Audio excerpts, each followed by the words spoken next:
Welcome to MMA Fancast. My name's Luke, and I'm joined again by returning guest, Brittany Sunshine Bickhart. Brittany, welcome back to the show.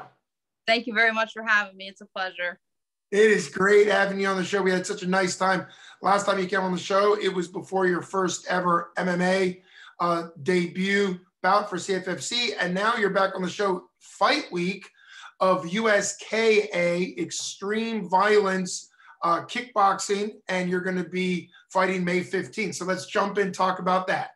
Yes, of course. So I had an opponent for the Ohio Combat League for an MMA fight this Saturday too.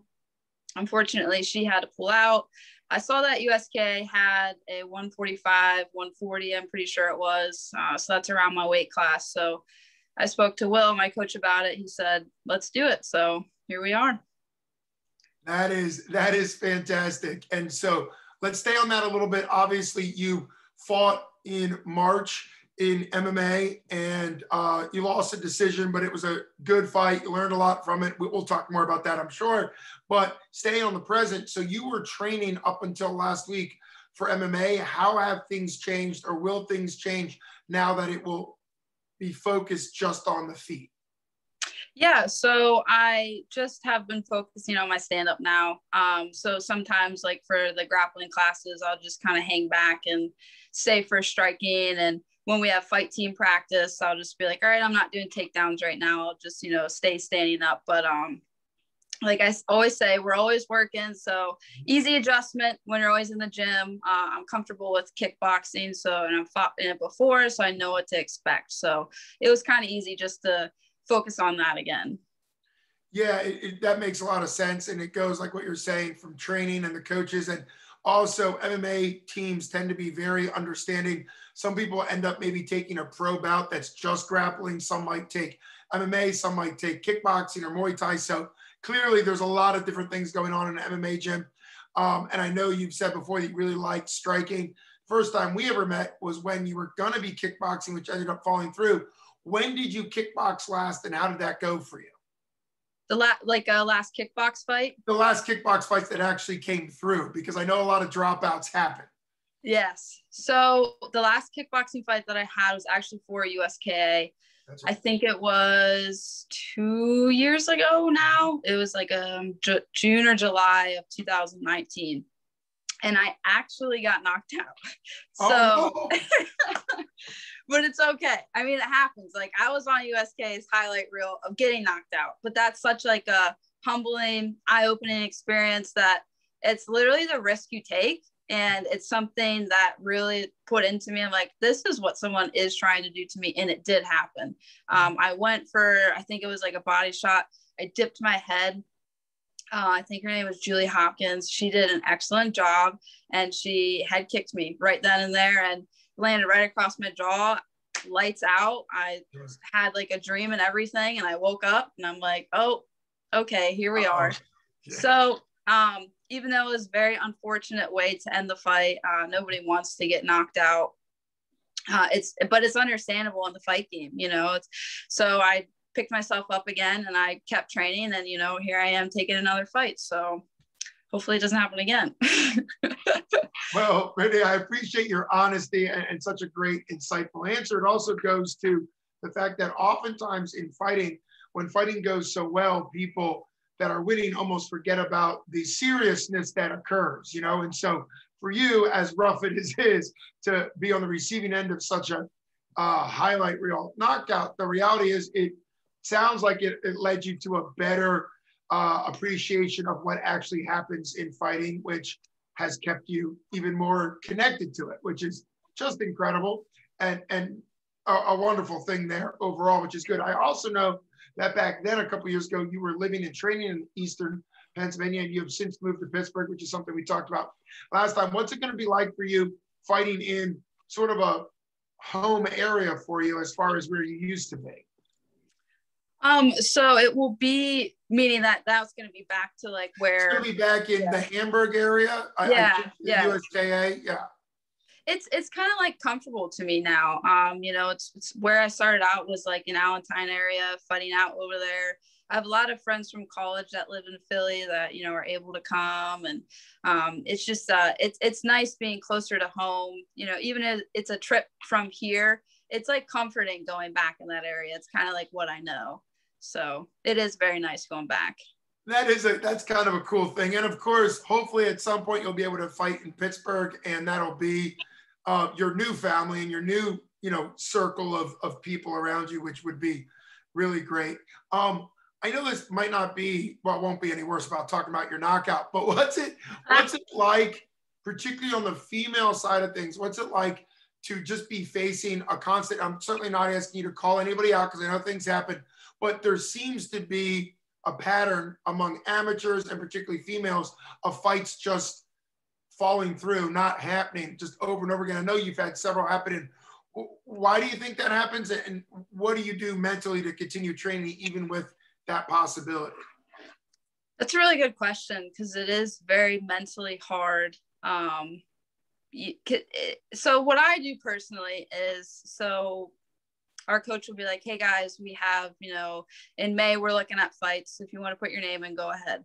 So what I do is I just start getting ready. You know, I'll like stop drinking, start like dieting. I'll train extra hard, try not to skip days, whether I have an opponent or not. So I don't really put much thought into if I have an opponent. The date's there, I might have an opponent. So lately the trend's been like, I took this USKA fight 2 weeks notice, and then I took that CFFC fight a week and a half notice, but I was ready. You know, I was kind of already in fight camp.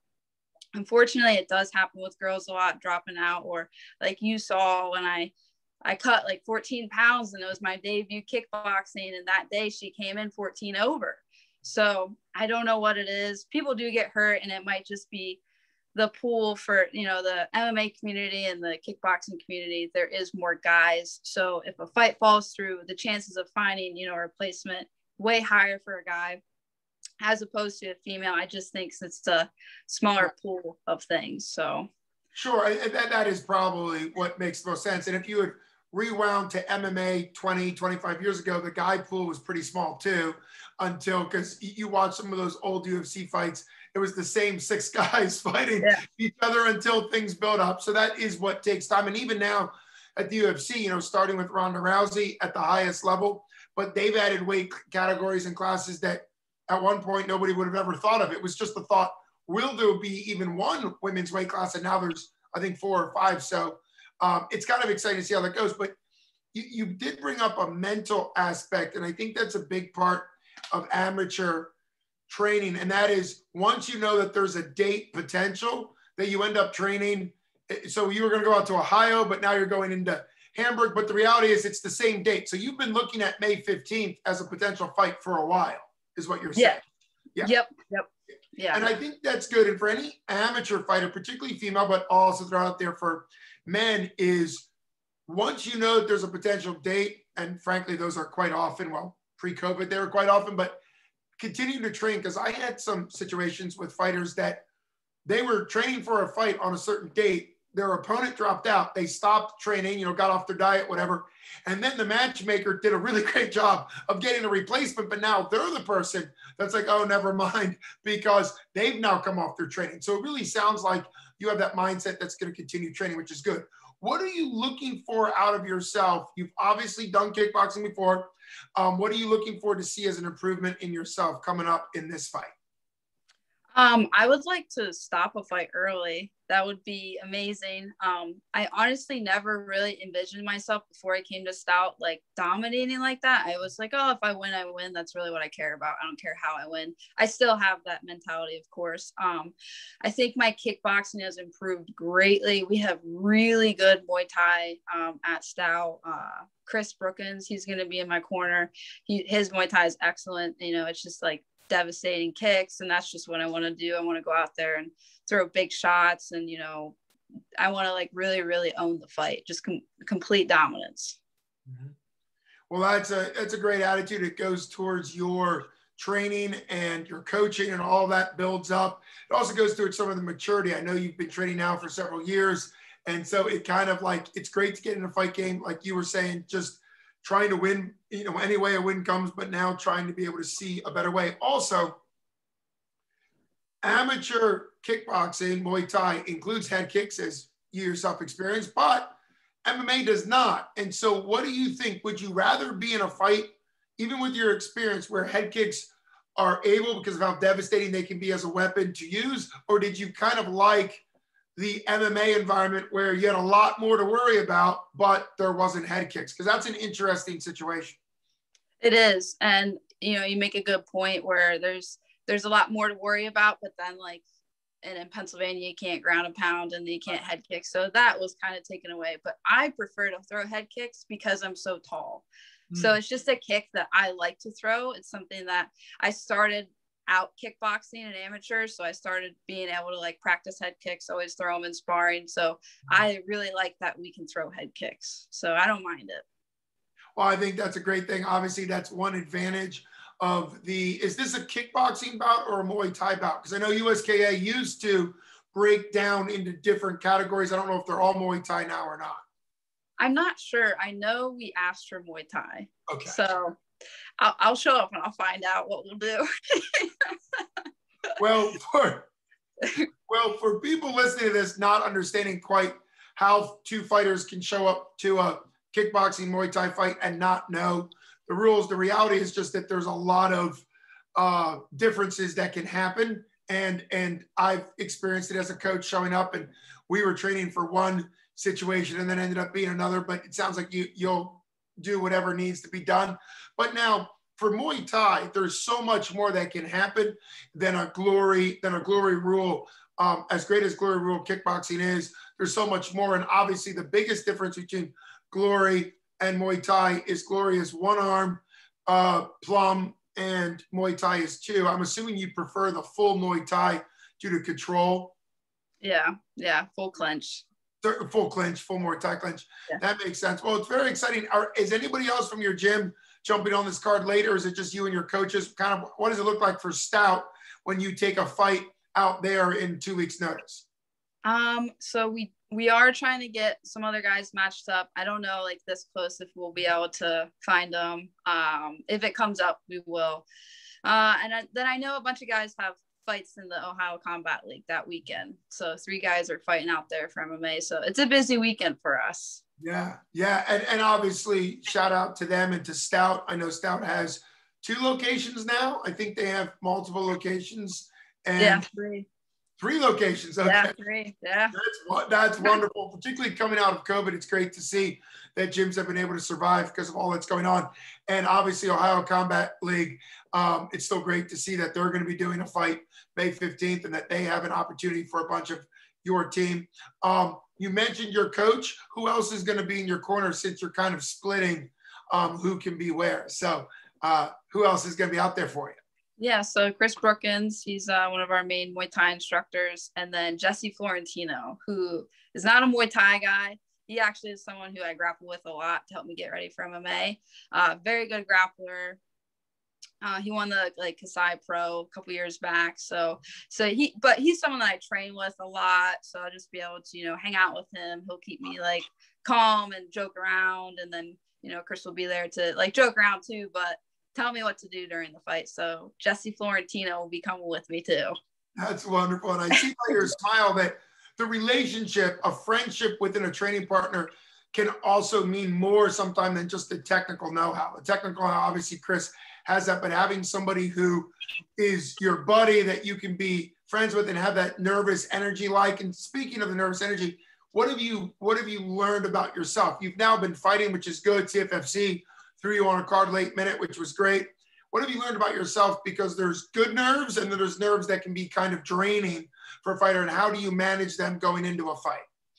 Yeah, of course. And it's funny to look back from my first fight, how I was weeks out, and I was able to take that a couple months ahead of in advance. And I was just kind of nervous the whole time. And I would have moments where it would hit me randomly. I'm like, oh my gosh, I'm fighting someone in a little bit. I would just get real, my heart would sink and I'm like, oh. And now I still get those. I don't care who you are. I think people getting nervous is totally a normal thing for fights. And I think a lot of people do get nervous and I still definitely do. It's way more calm now though. I try not to really think about or worry about what the other person's doing. I know if I'm working hard, focus on myself. And then when it comes fight time, like the realest moment is when we come in the middle right before we fight, and I'm looking at them like, wow, it's about to happen. And then that is like the most nerve-wracking moment for me. Totally. I'm looking across them and it's about to happen. And then it just goes. So, but leading up, it's definitely getting easier as I'm taking fights. I'm just more calm about it now. Well, obviously that's great to hear that, you're building up. That's one of the reasons why every once in a while people ask why there even is amateur fighting, because it is different than pro and there's different rules.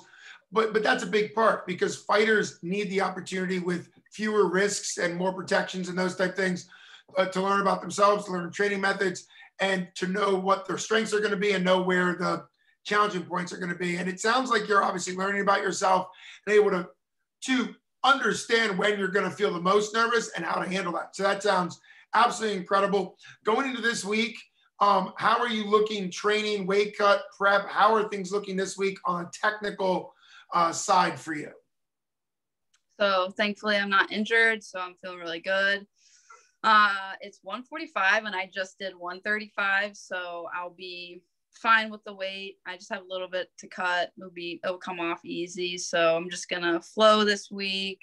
Just technical stuff. I'm sure not push my body this week. I already did all that. Yesterday was my last hard day. So just get in the gym, sweat, get the nerves out if they come, and then we're ready to go. Well, it's also nice that you kind of know what your fight week needs to look like, even when you haven't been planning for this exact situation. It's kind of just maturity in you and also the people around you. So it's really great. And there is something that a lot of amateur fighters struggle with, and that's overtraining the week of a fight, because they think, oh, I just got to get it all in now. But like you said, the stuff that really matters has already been done. And now it's just a matter of letting your body recover.